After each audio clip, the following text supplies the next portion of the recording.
How you doing? Hope you're all well. Good to see you again. Well, not so much see you, but it's good to have you hearing me. I just want to get something out of the way with first before I start the review. I just want to say thank you to the 23 subscribers. Yes, I know it's pathetic, 23 subscribers, but I have only been doing this for it's just come up to 2 months now, and it means a lot to me. I didn't think I'd get 1 subscriber, so to have 23, I might have 22 by the end of this review, I'm not sure, but thank you. It means a lot to me, guys and girls. So I just wanted to get it out of the way with it. It's really great to see. I know it's a pathetic amount, but to me it's good. And I'm not ever expecting it to take off, but even 23 is amazing to me. So I just want to say thank you for that. Right, glad that's out of the way with. Let's get on with the review. I've loved the Civilization games. I always have since Civilization 2, 3. I didn't like Revolution. I had it on the 360, and that was just a whole different pile of mutant poo. That was just awful. It was like they'd simplified it and made it for toddlers, and it was all very quick and cartoony and not. I mean, I know Civilization is quite a cartoony game, but in a bad way. This is better than 4. I mean Revolution, but yeah, let's get on with this. I'm going to get the bad stuff out towards the end. Let's get the good stuff out first, okay? So, well, it's a Civilization game, so if you know what this is, you know what you're going to get. They don't tend to vary all that much. They might stick a few more religions in, a few bits and bobs here and there. But the game looks pretty. It looks really pretty. The characters are well made. All the NPCs, you know, they look well fleshed out and everything. The aliens, some of them, the big sandworm ones, they're horrific. I've had a whole squad of soldiers wiped out by then because I didn't read the little stats that told me how strong they were. It took one little swipe or a gentle pat on the head, and they all got knocked down and killed. So that was fun.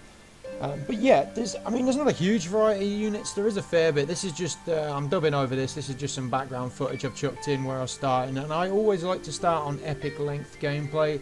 Like, I prefer playing it on long game than short game. Because I feel I like to have a big long game where it goes on for a few days and you come back and forth to it. I do like the fact they've made it in space, or wherever this is, or different universe or different planets.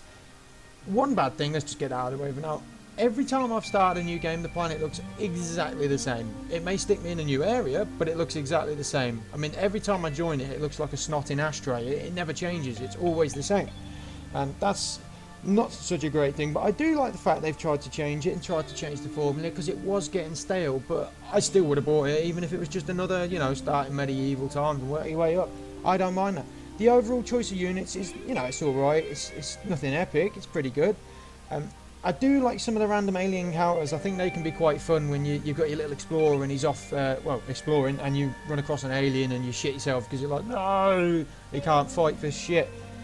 So he gets wiped out straight away, which is pretty much the same in all the Civ games. You can't really use your explorer to fight.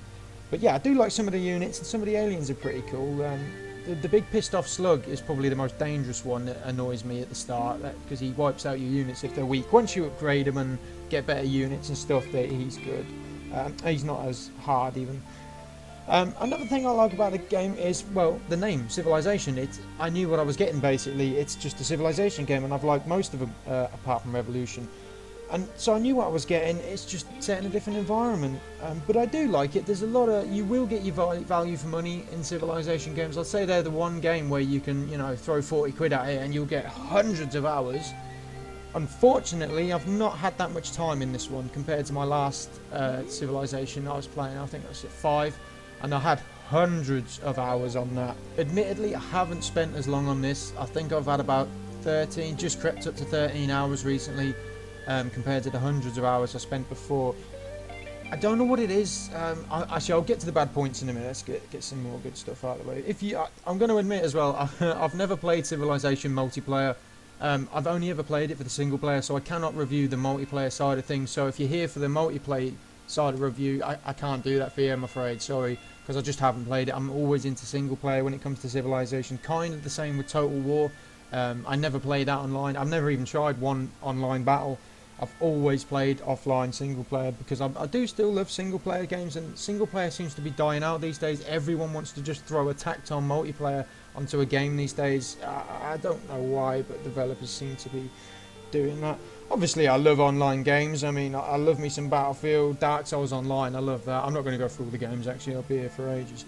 But yeah, and I suppose in my darkest moments, when I'm at my lowest, I've played some Call of Duty, but keep that between me and you. I'm always taking the piss out of my mate because he's one of them people that says he's a gamer, but he only plays FIFA and Call of Duty. That is not a gamer. But anyway, I'll rip into him again another time. But yeah, I mean, it's overall, it's alright. I just don't know what it is. I'm going to move on to the bad things. Not that I had that many good things to speak of, because I've got more bad points than good points, which is never a good sign in a game. I get bored playing this, and you shouldn't be bored playing a game. I don't understand why I wasn't bored in all the other Civilizations, but this one I am. I just feel like they've just slapped on a thing that makes the ground look like snot, and that's it. They've said, oh, it's in space now, there you go, son, off you crack. And that's about it. And I don't think they've made enough changes. It's kind of like they've just swapped some palettes and stuff, just changed a few colours, painted a few units differently, you know, took the legs off the horse and put wheels on, and that's your units. So I'm not too impressed with this. And I know it's quite a late review to be coming out, but this is random review. I just grab a random game out of my library, or when I buy a new game I'll review it. A lot of the games I get are in the sale because I'm broke. But I've been feeling really bored with this, and I'm struggling to even finish games sometimes. Even if I know I'm going to lose, I sometimes play it through just to see if I can scrape by at the end. And it's just boring. Why am I so bored with this?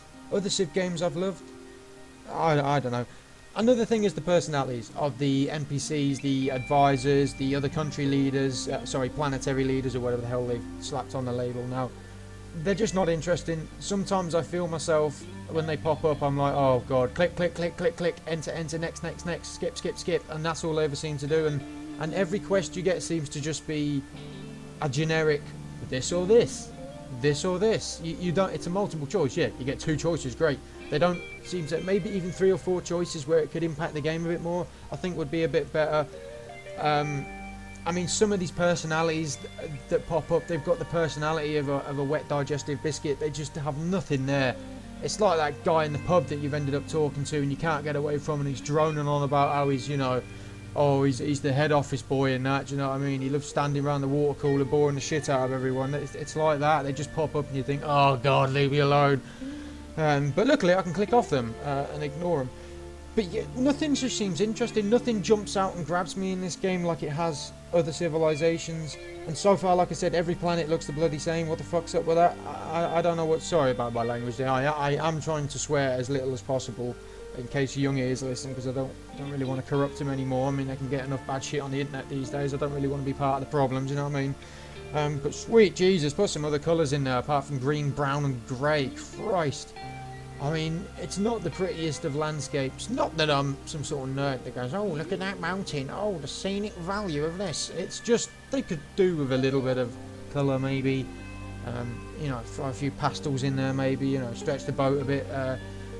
But it's just tiring me out at the minute, and I've sunk 13 hours. I tried to start a new game on epic length today, and it's just, I can't even be bothered to finish it. I'm about 3 hours in, and after 3 hours, I sort of just gave up, and I went back to playing Call the Pripyat with the Stalker mod.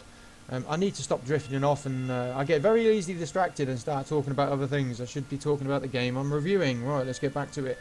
But yeah, I can't recommend this.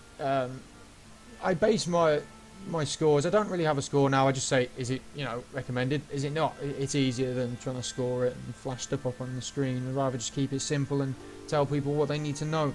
But this, if you're going to get a Civilization game and you haven't played Civilization, get 5, get 3, get 2. Hell, they're on Steam cheap sale. I mean, you can get the old Civilization games in a Steam sale for, I don't know, sometimes they flash up for a couple of quid, and the older they get, the cheaper they are. I'm not sure about G2A, if anyone uses G2A, because I don't use that. I never have. Not because I think it's dodgy or anything like that. I just haven't used it, because I always get my games through Steam, most of them on the sales. But no, I can't recommend this. If you're new to Civilization and you know nothing about it, go get one of the older ones. You'll get a lot more fun out of it. Or if you're into the strategy, get a Total War. Total War Warhammer. I'm not even into Warhammer, but that looks sick. I can't wait to get that. I just saw the trailer for that today. That looks brilliant. But yeah, I'd say if you've ever heard of a game called Anno, I think it's called Anno 2070. I used to have that, and that was really in-depth strategy, build, fight, resources. You know, you can either be a polluter but get more money, or be a, you know, a tree hugging hippie but, you know, you'll get better healthy citizens and stuff. I just don't find this is in depth enough. They've thrown a new few research trees in and stuff, but it doesn't help it. I'm still looking at them thinking, right, well, I'm just going to work my way through these, and it's not going to impact the game enough. And I don't feel that your decisions impact the game at all. I feel you're just an observer who's telling a few people where to go. It just doesn't feel the same to me as other civilizations. But just because it bores the shit out of me, some other people might love it. But I just think this is it's the second weakest one in the series. The worst one for me was Revolution. That was just diabolically bad. But this is next to that. It's not as bad because that was just awful. But this isn't. It's not interesting, and I can't recommend it. So if you're gonna get it, get one of the older ones, or hell, even stretch to an old Total War game, because there you'll always get a good load of content out of them. But I mean, if you see it in the sale and it comes up for £2, £1, £3, it's definitely worth a go. I mean, there's no point not getting it if you're into Civilization, and the chances are if you're watching this you might already have it, or you're thinking of getting it anyway. But heed my words, it will bore you. You will feel like you're revising for some sort of test in school. And the multiple choice questions, they need to sort that out. There's no one, no, not now. They're not going to patch it and change anything now. I'm sure they'll bring out 10 expansion packs. And that's another thing. I haven't played any DLC, so I do not know if the DLC changes the landscape. For all I know, it could add a load of shit-hot units, you know, some really good stuff in there, and change the landscape. But I can't be bothered to buy the DLC because the main game is boring me. So yeah, I can't recommend this. Or no, I can't recommend this rather. But yeah. Hope you enjoyed the review. Again, thank you for all the subscribers that have put themselves through torture listening to me. And thank you a lot. It means a lot to me. And hopefully see you in game soon. Should be popping up with some DayZ videos soon. Because I've been a bit slack with the DayZ videos. But yeah, that's my review. Civilization Beyond Earth. Beyond Boredom, more like. Bye!